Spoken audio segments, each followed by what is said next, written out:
Wonderful. Well, let's get started. Welcome to the Richest webinar. Richest is our Reducing Incidence of Child Labor and Harmful Conditions of Work in Economic Strengthening Initiatives, Richest. Good morning and good afternoon. Our participants joining us from the US and Europe and a couple people from Asia, I believe, as well. So good evening to everybody and good morning. Pleasure to be here with you, and thank you so much for joining us for this US Department of Labor funded project. We will be presenting our research results as well as development and tools to address these issues. Next slide, please.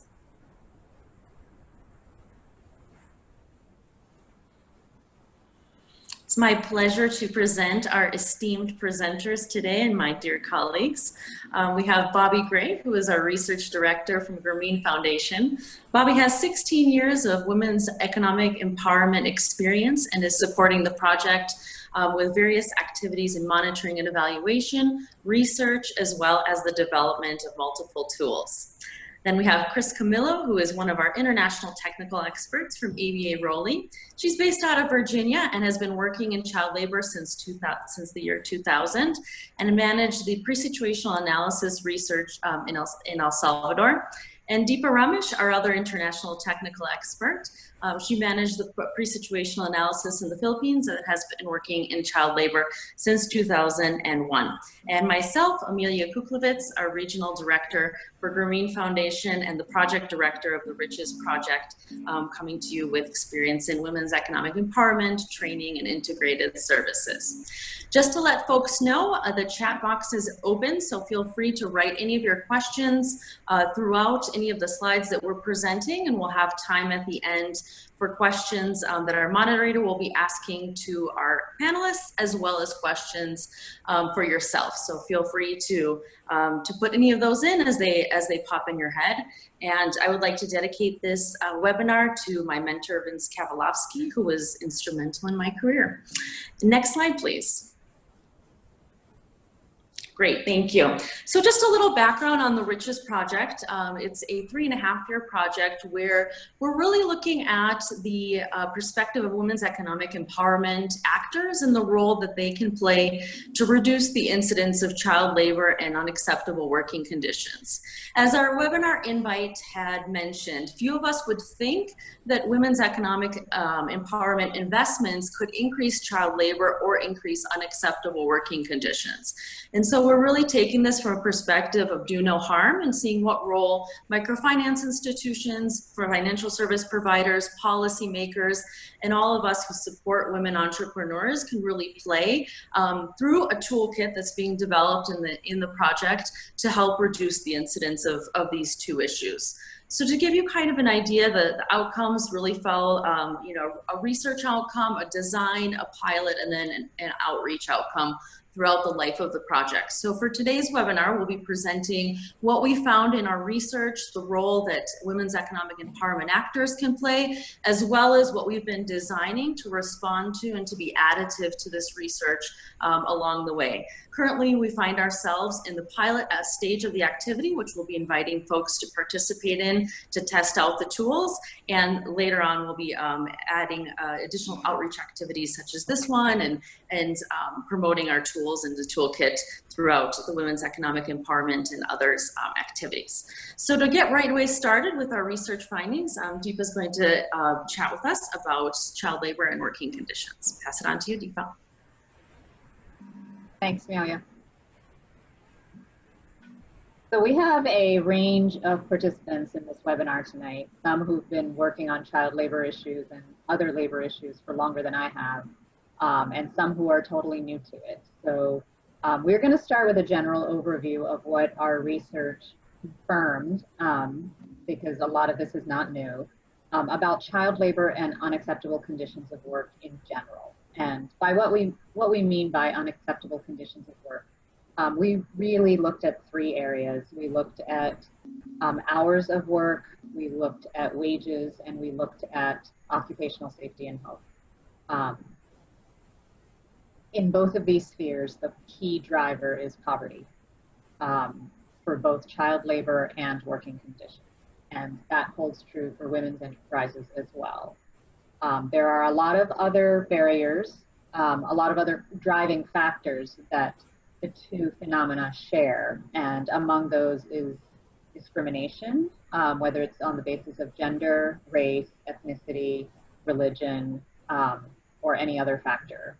Crises and emergencies drive both child labor and also worsen working conditions, ineffective institutional frameworks, ineffective or inconsistent application of laws, lack of social protections and support, including things like insurance, microinsurance, health insurance, child care, lack of access to financial services, whether it's for women or for the family, can drive people into using their children in child labor and also can worsen working conditions in businesses. Lack of decent work opportunities for adults. Both subjects women to harsher working conditions and also pushes family to put their children into child labor. A lack of awareness of rights and the risks of work and value chain issues. For child labor, there's also labor shortages and preferences. Many families, as they run their own businesses, would prefer to use their children in their work, both for reasons of cost. Children come either cheap or free, and also for issues of trust. We saw over and over that families prefer to hire their children, even if it costs them the same, than to bring in an outsider. Barriers to education also drive children into labor. And in the Philippines, for example, if a family didn't have fees for transportation or school lunch one day, a child would be kept home for that day to work so that they could have the fees for the next day.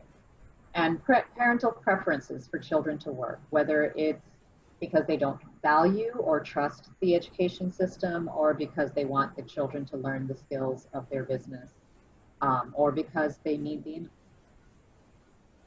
For unacceptable conditions of work, often excessively restrictive laws on workers, especially on women. In many countries, women are barred from working in certain industries or working at night, can drive them into less lucrative fields where they are subjected to harsher working conditions. Also, the entrenched roles and harassment of women can also subject them to unacceptable conditions of work. Next slide. Hi, I'm going to review some of the key lessons from the pre-situational analysis on the global level.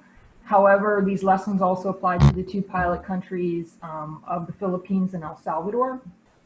Starting at the top, women entrepreneurs face many barriers to starting and operating their businesses. There's still laws around the world that prohibit women from owning property, that restrict their movement, or inhibit their access to IDs, which are necessary, for example, to take out loans. Property ownership is necessary in terms of providing collateral. So this restricts women's ability to run and operate their businesses. There are also social norms that steer women into training in traditional areas, for example, sewing and baking. Sometimes the markets in these areas are oversaturated, so this puts women at a disadvantage.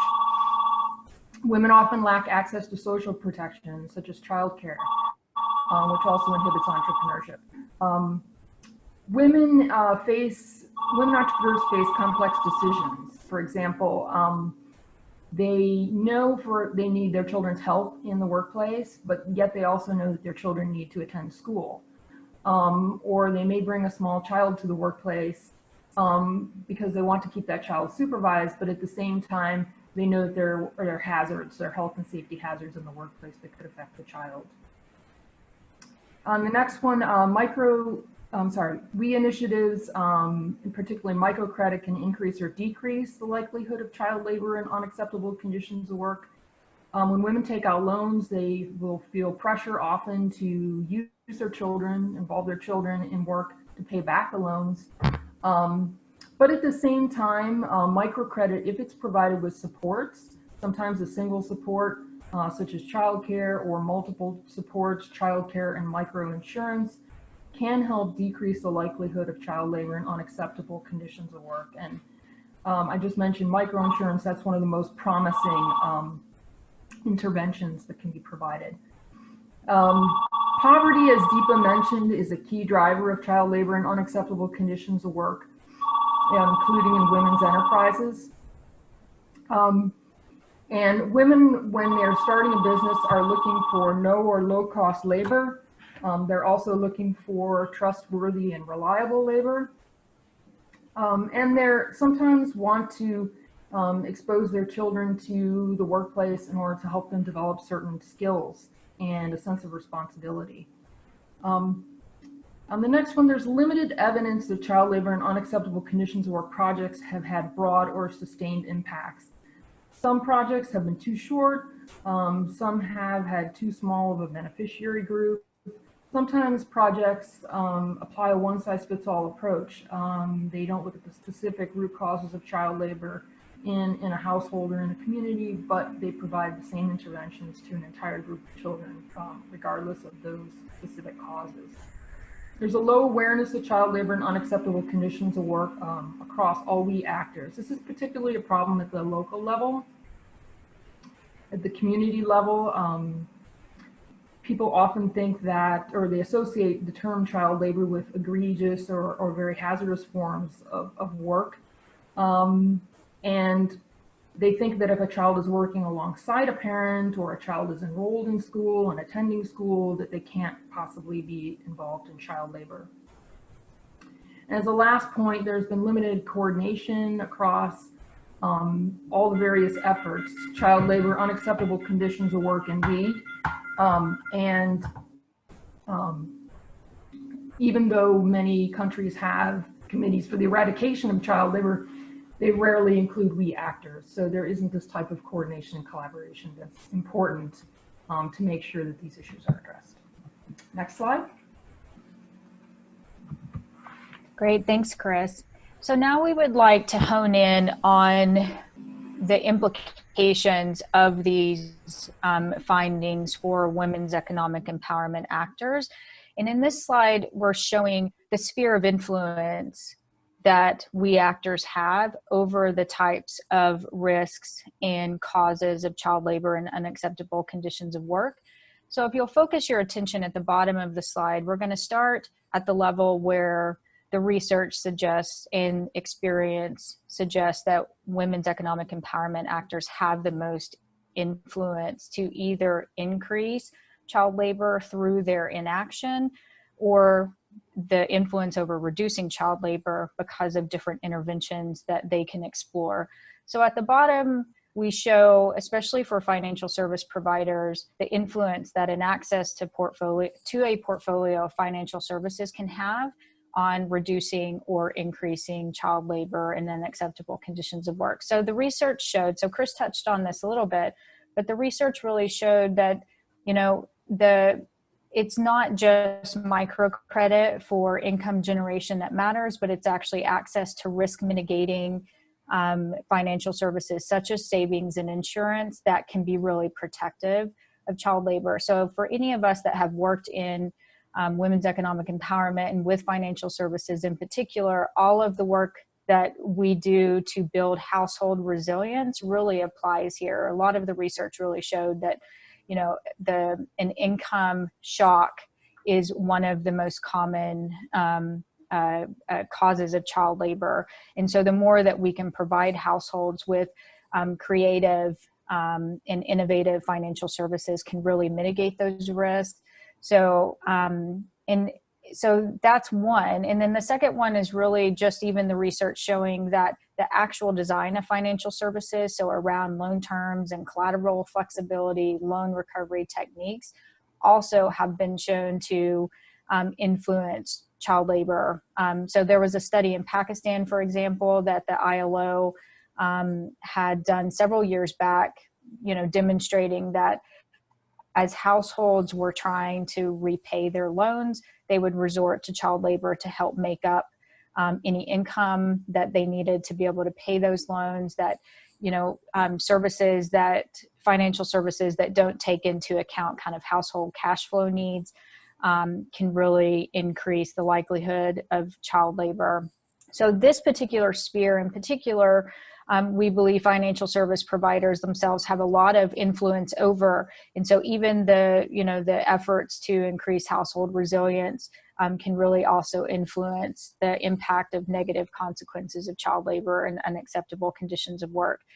Moving upward, we have the sustainable livelihood strategy. So we'll get in a little bit more on, what has been shown to work in this area a little bit later, but we actors have influence over whether this is work that institutions are doing in agriculture or business training and mentoring, awareness of rights and risks. So Chris touched upon this a little bit, that, this may not be directly within the wheelhouse of a we actor, but it's something that can be integrated into their work, both at the institutional level as well as at the client level. So really thinking through what are the policies and practices that a women's economic empowerment actor has, where they will intervene, which regions of the country, which types of businesses will they intervene or not intervene with their financial services.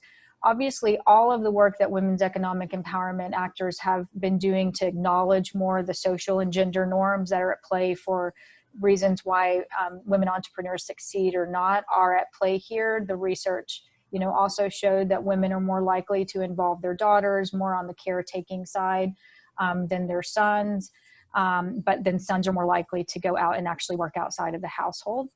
Social protection and support, so your cash transfer and government programs that support households that have child labor are important as well. And then the laws and enforcement around child labor and unacceptable conditions of work. So as you move to the top of the slide, there is less influence, but we actors have an opportunity to collaborate and support some of those initiatives within their countries. Okay, next slide.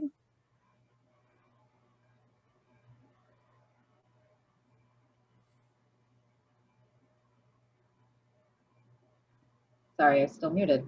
Thanks, Bobby. So pertaining to the Philippines, a lot of these findings will sort of give more specificity to a lot of the lessons that Chris was talking about a couple slides ago. So some of the specific things that we found in the Philippines or that we learned, child labor is prevalent in the agricultural, retail, and trade sectors. And particularly the retail and trade sectors are where a lot of women's enterprises are found. And while there are no statistics about child labor specifically in women's enterprises, we do know that 2/3 of child laborers between the ages of 5 and 14 are engaged in unpaid family work, including working in family businesses. So we can reasonably conclude that beyond anecdotal evidence that there are a significant number of child laborers in women's enterprises. Most of these child laborers combine work and school. The Philippines places a very high premium on schooling. They have very high rates of school completion, graduation, attendance, enrollment. They also have high rates of child labor. There's a poor understanding of child labor and unacceptable conditions of work, both at the community level and among we actors, and particularly as they pertain to women's enterprises. As Chris mentioned, general attitudes towards child labor include beliefs that it is forced labor and begging, work that is done without the acknowledgement or approval of the parents. And it absolutely does not include work that's done in family businesses or in support of families, or even just with the parents' knowledge. Also, another example of the poor understanding of child labor, the terms child labor and child work tend to be used interchangeably. So while official studies do distinguish between the two, even other studies that cite those surveys will interchange the two terms. We'll cite the statistics for child labor, but refer to it as child work or vice versa. So this, at a minimum, leads to a lot of confusion, but can also cause an overblown perception of the problem or an understated perception of the problem. The Philippines has a very strong matriarchal culture, and that allows women to play active roles in the economy and also in household decision making. In fact, 70% of enterprises in the Philippines are at least partially owned by women. However, the legal framework, as Chris mentioned, at a global level as well, doesn't sufficiently support women's rights. So in particular, access to land to be able to use it as collateral. Women often do not have access to land. And when they don't have that kind of collateral, it limits their access to credit. And that, as a result, can limit the growth and their ability to run their business. And these barriers can lead to exacerbating situations of child labor and unacceptable work. So the government of the Philippines is extremely active in both combating child labor, promoting acceptable conditions of work, and also in promoting women's economic empowerment. They have a number of initiatives in all three of those areas. However, there's very little cross-sectoral coordination between those initiatives. And we actors specifically have taken a few measures specifically aimed at preventing or eliminating child labor and unacceptable conditions of work in women's enterprises. So one example of this is the recently formed National Council Against Child Labor is a multi-sectoral agency, the multi-agency collaborative initiative, interagency body that has many government agencies, as well as representatives from the labor and employer sectors, and also from NGOs that work on child labor issues. However, the National Council Against Child Labor hasn't always included we actors. For example, the Department of Trade and Industry, a government agency that runs a number of programs to promote entrepreneurship, and specifically by women as well. Their programs don't always incorporate the issues of child labor. For the most part, they don't incorporate the issues of child labor and working conditions, and the National Council Against Child Labor doesn't take into account the entrepreneurship piece that can serve to exacerbate child labor and unacceptable conditions of work. Next slide, please. Okay, with regard to El Salvador, child labor and unacceptable conditions of work exist largely within the commercial and industrial sector. That's where women's businesses are concentrated. Based on our research, we think that girls and other females are at a higher risk of involvement in this kind of work due to traditional gender roles in the country.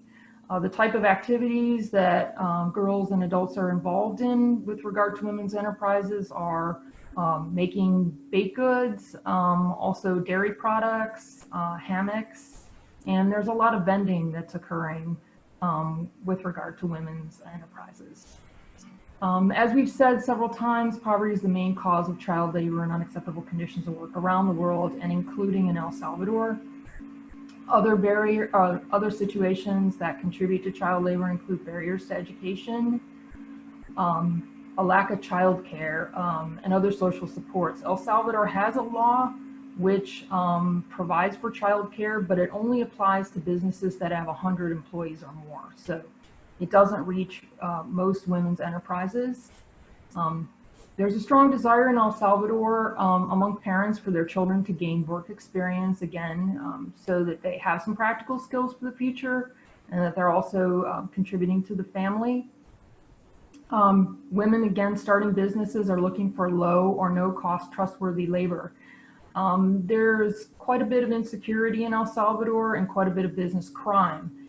So when women are looking for support, they want to go to their family members because they trust them with their business property, and trust them to guard their business, their place of business, which is often their home. There's a lack of decent work in El Salvador. There are 350,000 children, youth, who are not working and not attending school. It's often difficult for people who are living in a high poverty area or an area that's associated with crime to get employers to hire them, because employers don't want to hire workers who live in those areas. And there are quite a few crises and emergencies that have an effect on families in El Salvador. When we visited El Salvador to do the field work, there was a drought occurring in the country, and women had lost their crops. And in addition, as I said, there's quite a bit of gang violence in the country, and that affects many, many decisions that women make about their businesses. A woman who starts a business may not want to expand it outside her home because she's fearful that gangs will take notice of her and that they'll begin to extort her for money. Or a woman may need to move a business very suddenly because it's been come to the attention of gangs. So there are many, many decisions that women take to keep their businesses secure and safely operating. Women face major barriers to entrepreneurship. We've mentioned this before. In El Salvador, in order to get a loan, you often have to have not only collateral, but also a guarantor. If women don't have property in their names, they don't have the collateral sometimes. And in order to have a guarantor, you need to have someone who has a salaried job, and salaried jobs are fairly limited in El Salvador. Women also lack business training and mentoring on how to run a business. They may not be aware of financial products and services that are available to them. There's male dominance in decision making. Even if a woman is the head of a household, if there's another member of the household who has migrated, for example, to the United States, even though that person is in another country, if it's a male, he may be making decisions about the household, so the woman cannot make the decisions independently. There are situations of gender bias in El Salvador, and again, as I mentioned, high levels of business crime. Women entrepreneurs in El Salvador carry a very heavy burden.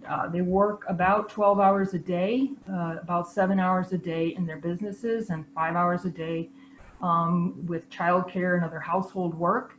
And particularly in rural areas, what we noticed when we did our field research is that women entrepreneurs feel a high level of stress, exhaustion, they're sad because they have to juggle so many burdens, the burden of debt, worries about high crime, just trying to cope with their workload and provide care to their families because they are the primary person providing or responsible for care for their families. There have been a lot of initiatives, separate initiatives in El Salvador with regard to child labor, unacceptable conditions of work, and but there haven't been any initiatives that address the intersection of these three issues. Currently, there's no national program on child labor in El Salvador, and there's no active coordination on this issue at the national level. One stakeholder who has done quite a bit of work on child labor, the sugarcane sector, has continued with the program that they've had, and that's been very successful, and they're considered one of the leading organizations in El Salvador working on this issue. Okay, next slide. So what did the research reveal that works? As Bobby said, to improve business coaching, mentoring, and business networks, financial and business education, business and technical skills training, and access to capital, insurance, savings, and conditional cash transfers. And then to address child labor and unacceptable conditions of work, there's quite a bit of research showing that education is very beneficial, as well as cash transfers, some research showing also that insurance helps, and definitely linkages to community and government programs that have been shown to reduce child labor. So we actors, they could respond directly by providing products and services, but they don't have to take on responsibility for all aspects of addressing this issue. They can also indirectly assist by creating linkages and referrals to other actors. Next slide.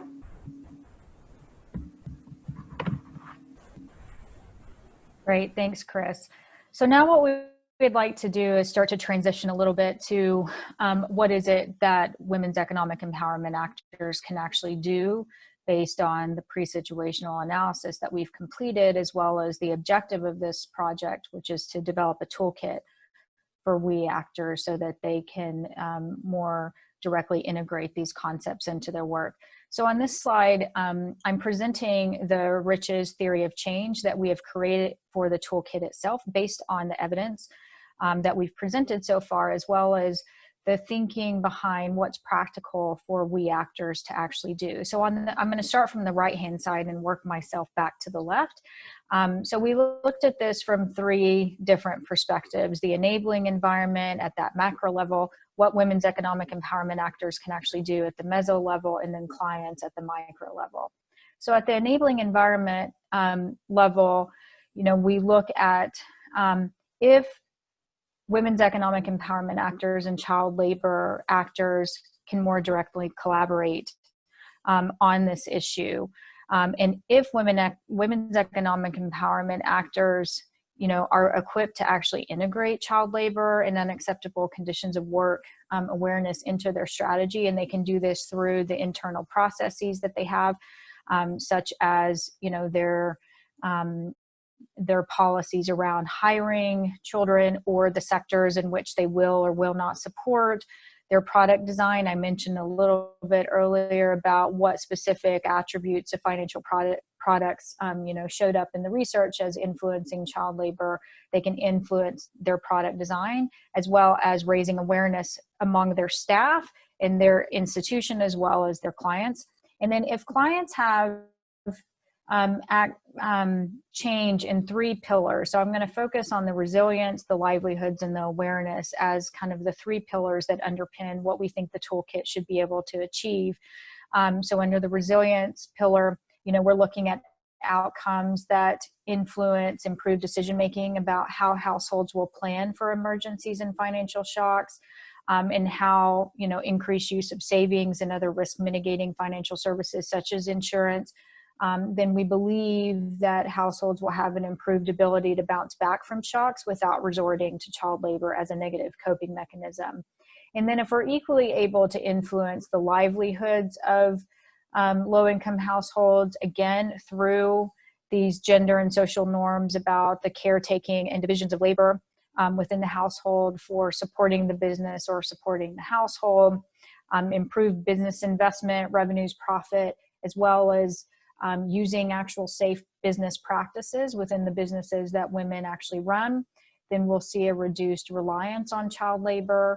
And then finally, with the child labor and unacceptable conditions of work awareness, if we actors can support, again, the decision-making around how the role that children will play within women's enterprises, really understanding the difference between child work and child labor, improving the awareness among clients of what those differences actually are, then we'll see improved school attendance among children.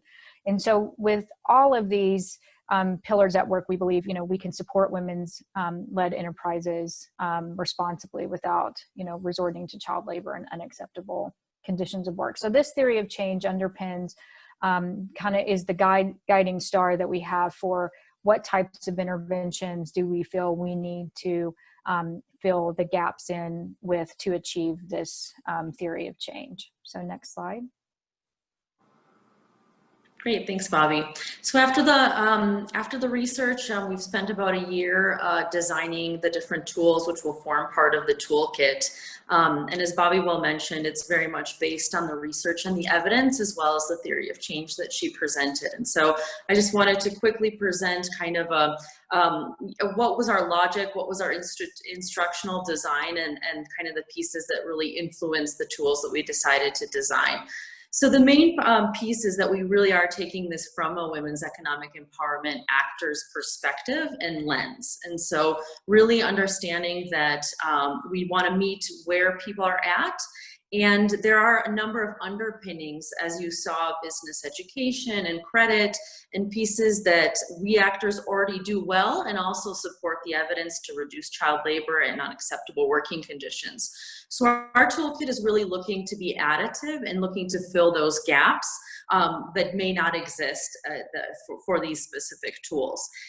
In addition, we're really looking at the different pathways that a we actor may consider and take at the same time really structuring some minimum standards of practice and policies that, at least from a do no harm perspective, is kind of a first step that a we actor would take. And then what are the additional pathways? If we wanted to do more in awareness, if we wanted to do more in financial products, if we wanted to increase linkages, what are those different routes that a we actor would do and would be able to take if they wanted to go down that route? In the piece about being additive as well, our research revealed a number of projects and tools that maybe were more from a child perspective, but of things that already do exist. And so we really are working on building on top of those and being additive to those pieces. Also, the tools have been evidence-based on what the few experiences that have looked at the cross-sectionality of these issues is building on that best evidence, as well as acting as an evidence builder in the future with the tools that we are creating. And finally, I would say they're very much client-centered. From the women that we spoke with in our field research is the idea of really being respectful rather than punitive. Some projects have taken these issues from a very legal perspective and a very, don't do this perspective. And so we're really taking a look at the multiple roles that women are managing while trying to keep their businesses successful. And so we want to make sure that they're feeling understood and that we're really taking into consideration the multiple pressures that they face that both Chris and Deepa very well mentioned as they're trying to be entrepreneurs. And so this is kind of the general structure that we are taking a look at.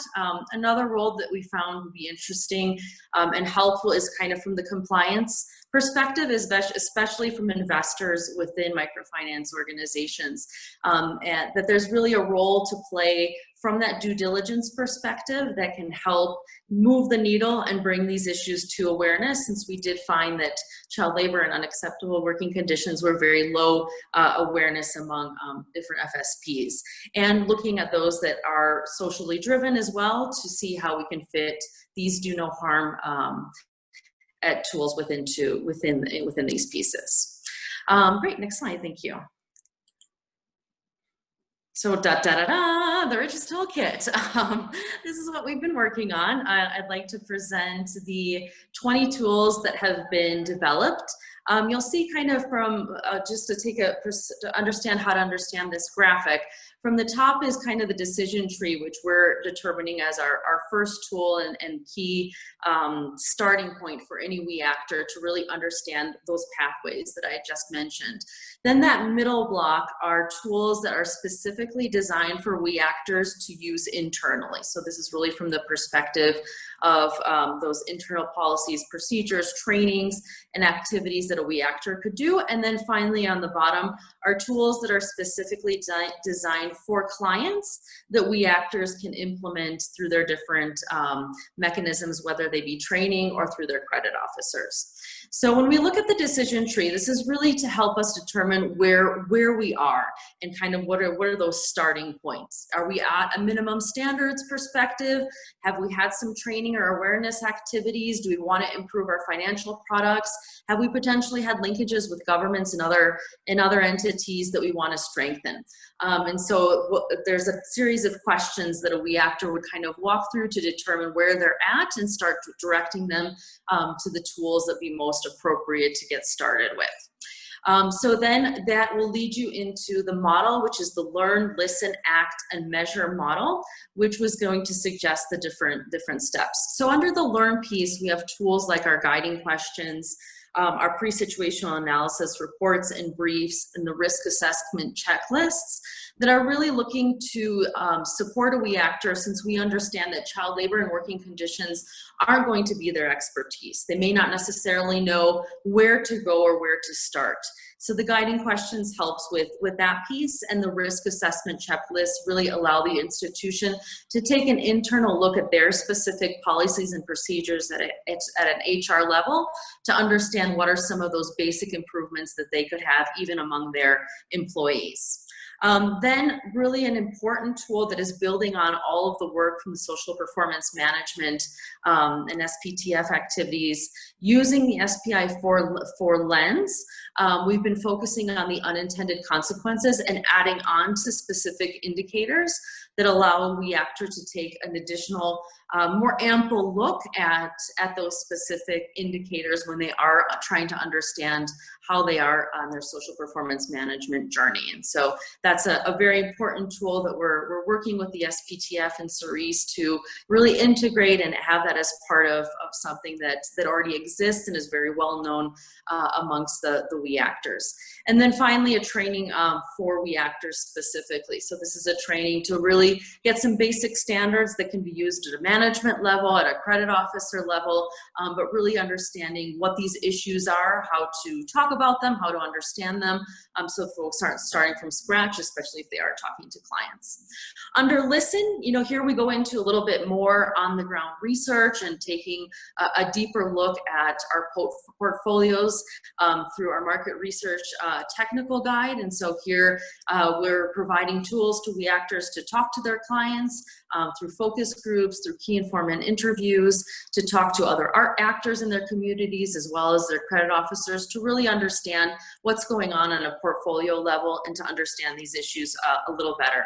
The toolkit is designed to be global in nature and then tailored for specific countries. And so that's been kind of another guiding principle of ours. And so this is a tool that really helps hone in on what are those specific issues that are going on. Then there's the diagnostic for evaluating child labor that helps the frontline workers take a look at what their portfolios are looking at, what are the working conditions, what are the specific lists that the Department of Labor has different sectors that each country has that are already prone to child labor, forced child labor, and so it's easy to kind of look those up and cross them with this diagnostic and take a better look and understand what is exposure. Under the ACT piece, one of the minimum standards that we are proposing is this emergency and external support contact list that a WE actor could fill out, really to provide, your frontline workers and your credit officers who are kind of on a day-to-day interacting with women entrepreneurs with what are those, if they needed to do a quick referral of, here is where you can get some support for childcare. Here is, some support if we detected a severe case of child labor or forced child labor, where they could kind of go. What are those internal country support systems that really just have those on hand? When a WE actor is deciding to act, there's a design meeting as well to kind of focus what are the priorities, what are the short-term and long-term goals, is there a specific pathway that we want to go down first to really set up those structures for success.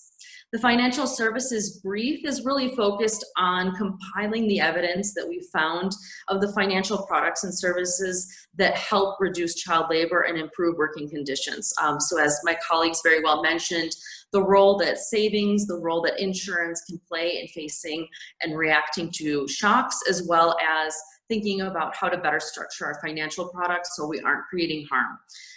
Then a technical guide for investors. So this is really to leverage that role that investors in microfinance and financial service providers can play that leans on the social performance management indicators as well as ideas to strengthen both their due diligence and their covenants to start moving the needle towards a little more awareness on these topics.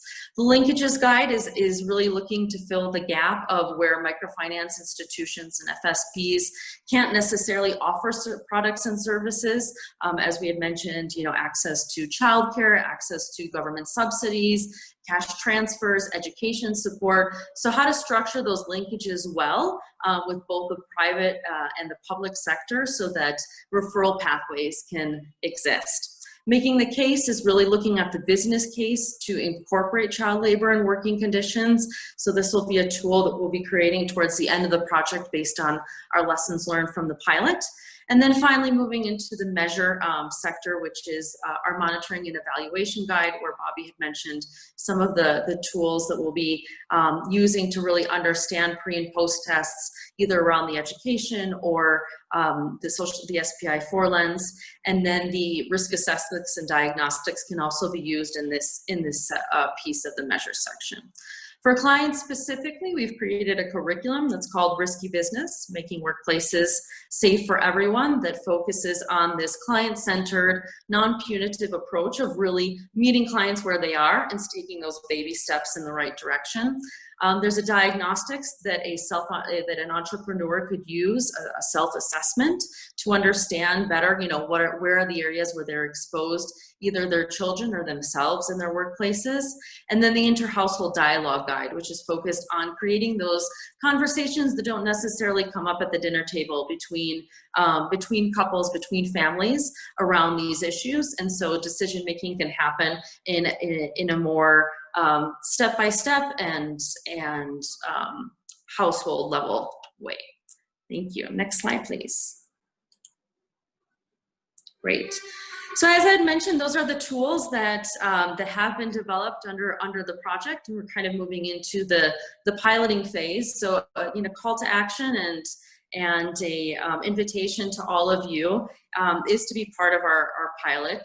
As a result of COVID, we have adjusted a little how our pilot is going to be conducted. And so I wanted to take a moment to explain the different ways that you can participate. Under the virtual review, we'll be sending out tools by email and providing kind of a structured question guide where you'll be able to review, provide your feedback, answer questions kind of at your own pace. A virtual pilot will be a little bit more structured sessions through Zoom, where we'll get together with a couple of your colleagues and team members to really walk people through a tool and fill it out, and then interview you kind of to understand the usage and how you find the tool. And then finally, and kind of with a lot of asterisks and commas, is that, if there are any safe ways, if there are any small groups that we can meet, we will be having some limited in-person piloting. I would say these are primarily going to be in our pilot countries, but we're open to this in other places and places that we can reduce risk and we can try some of the tools out in person. So that's the invitation for folks. Passing on to Bobby, who's going to moderate our question and answer session and questions for the group as well. So be prepared to unmute. Great, thank you, Amelia. So I think we have about 10 minutes left of this webinar. And the first question, and I would invite everybody, if you do have questions, feel free to put them in the chat box so that we can answer them, or also unmute yourself. We have about 10 minutes left for discussion. So one of the questions that has come in from Lydia so far is, in what context might child labor or work lead to beneficial outcomes? For example, learning new skills and not a negative outcome. So I wonder if Chris or Deepa, if one of you can answer that question at this stage. Sure. I think, first of all, it's important to distinguish between child labor and child work. They are not the same. Child work, by definition, is legal. It's work that's done within the legal parameters. It's work that is not harmful to a child's well-being or education. Child labor, by definition, is detrimental to a child's welfare, development, health, safety, and just normal development. And a simple, it can come down to a simple difference of the number of hours a child works. If depending on a child's age, every country defines a threshold of how many hours a child can work in a given day and also in a given week. As long as they stay within those hours and the types of hours, under a certain age, for example, children are not allowed to work at night, or in a way that affects their schooling. If they stay within those hours, then it's okay. And if they stay within those parameters, it's okay. When they start working beyond those hours or working at night, it starts to interfere with their normal growth and development. It starts to interfere with their education, and that's when it's not okay, and it's not in the best interest of the child or of the family. And that's where the big distinction is. So if we can find a way to keep children out of child labor, we're not saying that children cannot work at all or shouldn't work at all, but there is a way to do it, and there are limits to what they can do and how they can do it. Chris, do you want to add anything? No, I think you covered it. I mean, their apprenticeships, for example, are one example of ways that work can be done within a safe context for children.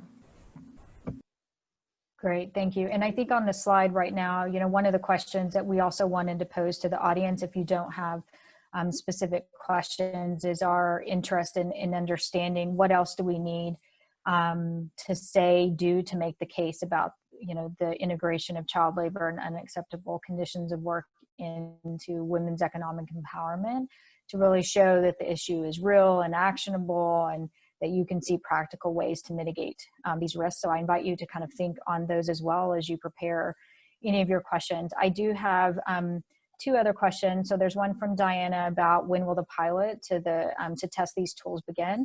So maybe I'll just quickly answer that one and say that we're actually just weeks away. We have, the tools are ready. We're finalizing some of the formatting of them so that we can have them look consistent and show the linkages between the different tools where you might work in order or understand that certain tools can be used together.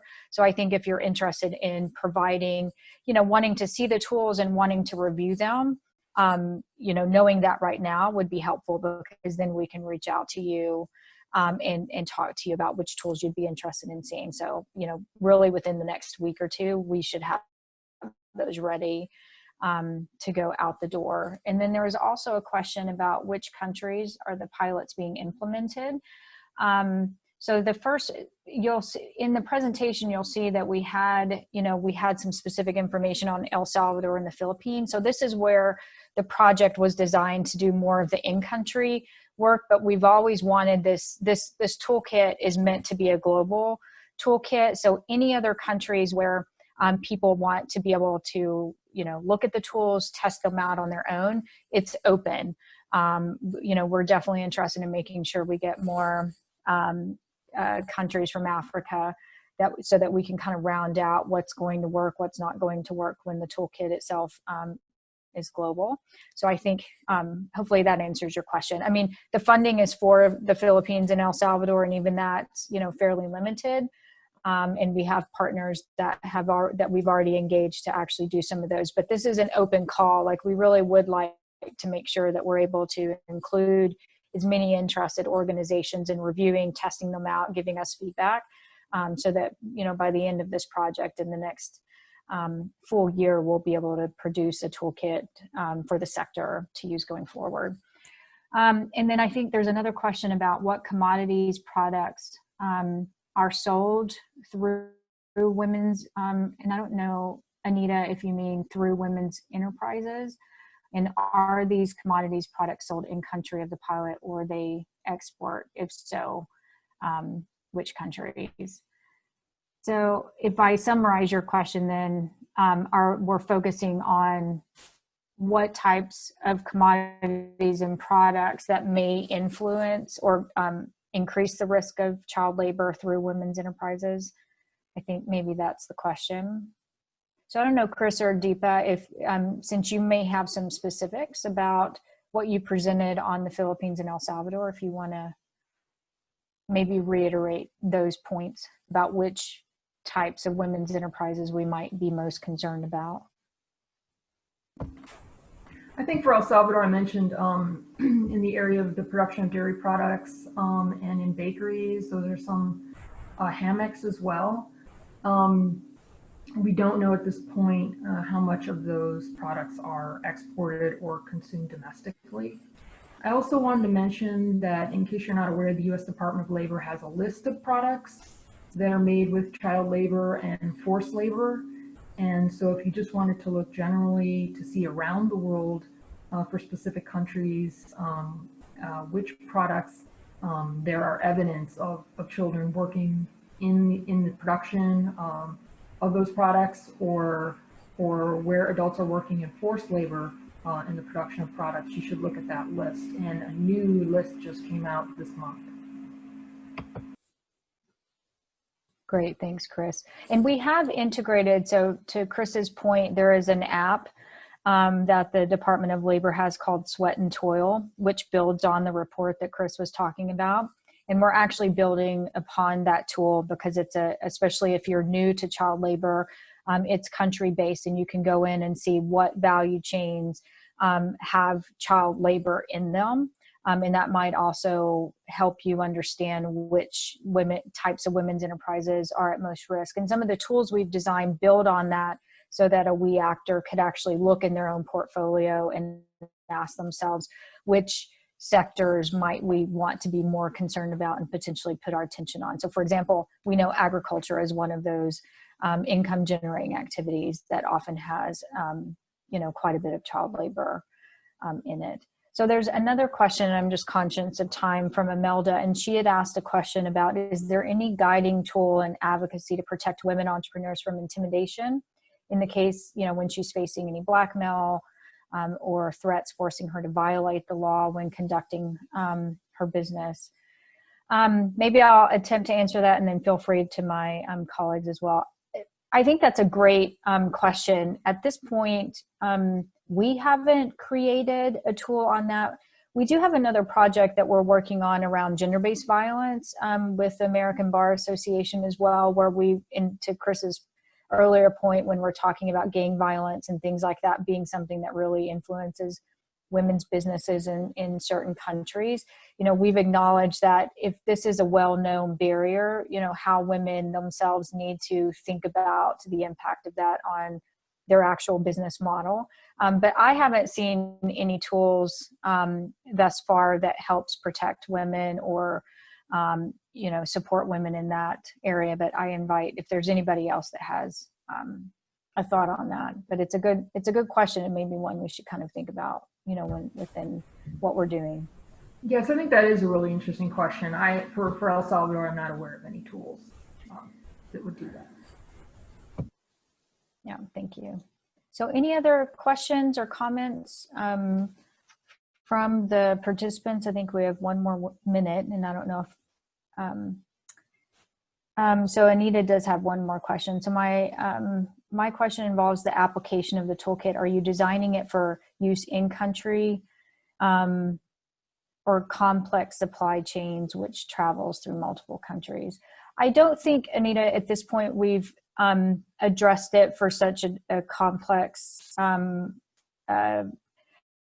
approach, where you are thinking about women's enterprises maybe in products that are exported. I think what we're trying to do is make sure that in particular, what can financial service providers do within their own practices and interventions to help raise awareness among clients of the risks of child labor so that they themselves can take action. I mean, I think one of the things we're really sensitive to from the beginning of this project is that we recognize that a lot of child labor that happens in the world is children working alongside their families. And so we have to acknowledge that as a reality, that until there's a lot of intervention infrastructure that really just helps reduce poverty and reduce vulnerabilities of low-income households, that child labor is going to be a risk, and that we actors can't fully mitigate this risk on their own.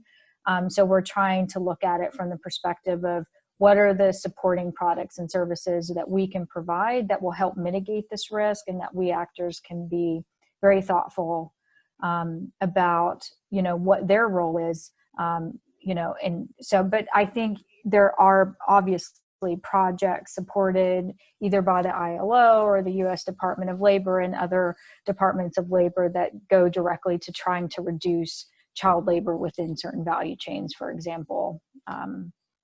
So Amelia, maybe I'll hand it back over to you to close us out, since I know we're at the hour. Great, perfect. Thanks so much, Bobby. Yes, absolutely. An invitation, as Bobby had mentioned, we're weeks away from starting our piloting tool. So independent of what country that you are in, you can happily participate in the virtual pilot or the virtual review of any of these tools. We wanted to share our contact information as well as the Richest project information on the Grameen website, on Twitter, and on Facebook, so you can stay up to date as we're moving through our pilot and posting our tools. I wanted to kindly ask everyone, there will be a survey that'll come out with a couple of quick yes and no questions, 5 minutes max, not even, it's 4 questions, so it'll be quick. If you could respond to that survey, that'd be really helpful just for us to get some feedback from you about the tool and about the project. And lastly, to invite you as well to join a live virtual event, which will be commemorating the UN International Day for the Eradication of Poverty. So that'll be October 15th, noon Eastern Standard Time, and you can register on the Grameen website for that event. So we hope that you can join us as well, and reach out to Princia Vaz if you have any questions there. So thank you so much, everyone. Thank you to my esteemed panelists for your time and participation. If anyone is interested, there will be a Friday webinar in Spanish for any of our Spanish-speaking colleagues and friends, and then an evening webinar on the 30th Philippines time as well, that you can find all those on our website, or feel free to reach out to us that may be more convenient for some of your colleagues in other languages and other time zones. So thank you so much for your time and for your support to the Richest Project.